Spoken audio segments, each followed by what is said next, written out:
Hi, it's Echo again. What I wanted to do is give you a little bit of hope or encouragement if you are trauma bonded to someone or think you might be trauma bonded to someone.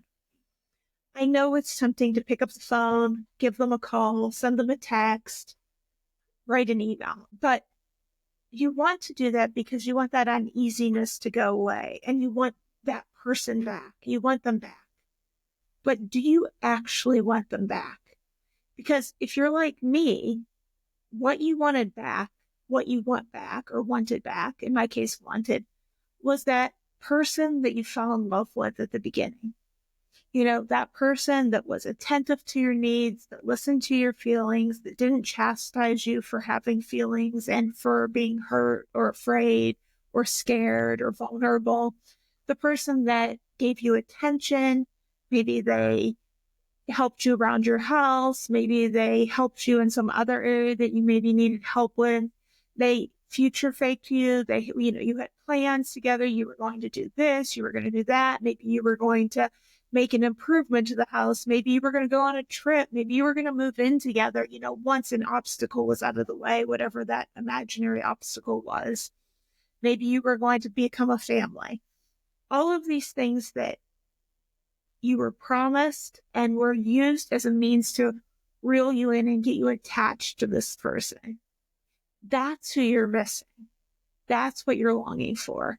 That's who you want to pick up the phone and be able to call and connect to. That person doesn't exist.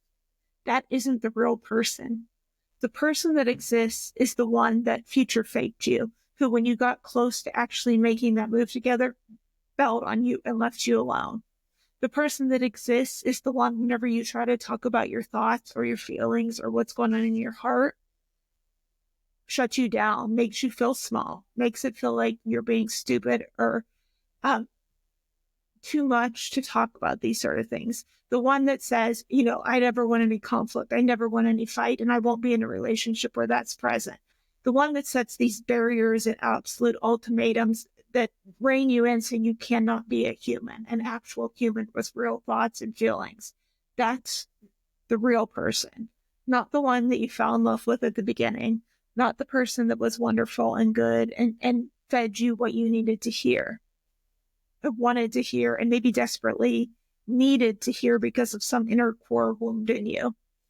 So whenever you're tempted to pick up the phone, send a text message, send an email, anything like that, stop and think about who you're actually sending it to, who you're actually calling, who you're actually writing an email to. And it's not the person you fell in love with that trauma bonded you.